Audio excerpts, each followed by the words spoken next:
মূল্যবোধের উপরে ভর করে দেশের সমস্ত ধরনের ভিন্ন মতকে মঞ্চ তৈরি করে দিয়েছেন সমালোচনা করার জন্য। বঞ্চিত রাজনৈতিক দলগুলিকে যেভাবে তিনি রাজনীতির মঞ্চে নিয়ে এসেছেন গঠনমূলক তর্ক বিতর্ক করার জন্য, কবর দেওয়া পার্লামেন্টকে নতুন করে জীবন দিয়েছেন, পার্লামেন্টারি পলিটিক্সকে পঞ্চম সংশোধনী করে চতুর্থ সংশোধনীর সমস্ত ধরনের বেড়াজালকে খান খান করে ভেঙে দিয়েছেন।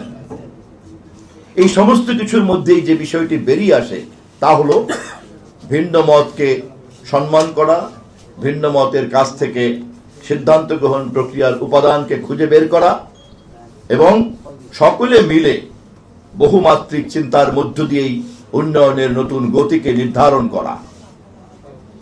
একজন সামরিক কর্মকর্তা হওয়া সত্ত্বেও তার এই মনোজগতই তাকে প্রমাণ করেছে তিনি রাষ্ট্রনায়ক ছিলেন।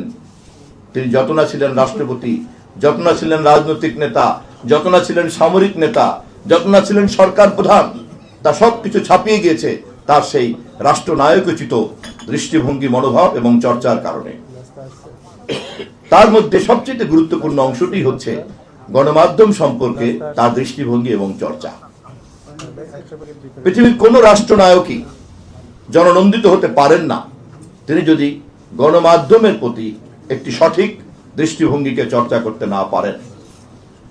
রাষ্ট্রকে যদি স্বাধীন গণমাধ্যম এবং দায়িত্বশীল গণমাধ্যম হিসেবে গড়ে তোলার কাজে পৃষ্ঠপোষকতার দায়িত্বে না আনা যায় এবং রাষ্ট্র যদি ওই রাষ্ট্রনায়কের নেতৃত্বে গণমাধ্যমের প্রধান পৃষ্ঠপোষকে রূপান্তরিত না হয়, তাহলে অন্য যত গুণই থাকুক না কেন তার পক্ষে রাষ্ট্রনায়ক হওয়া সম্ভব হতে পারে না।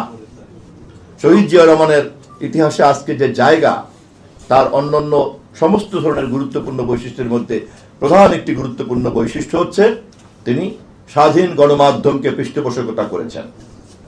অবকাঠামোগত এই উন্নয়ন আলোচনাগুলিতে আমি যাব না, কয়টা প্রেস ক্লাব করছেন, কি করছেন, কত টাকা দিয়েছেন, এটি প্রধান ব্যাপার নয়। প্রধান বিষয় হচ্ছে যে গণমাধ্যম রাষ্ট্র এবং সমাজের আয়না হিসেবে কাজ করে, সেই আয়নাকে তিনি পরিচ্ছন্ন রেখেছেন যাতে স্বয়ংক্রিয়ভাবেই রাষ্ট্র এবং সমাজ জনগণের কাছে সার্বক্ষণিকভাবে তার প্রতিবিম্ব প্রতিফলিত থাকে।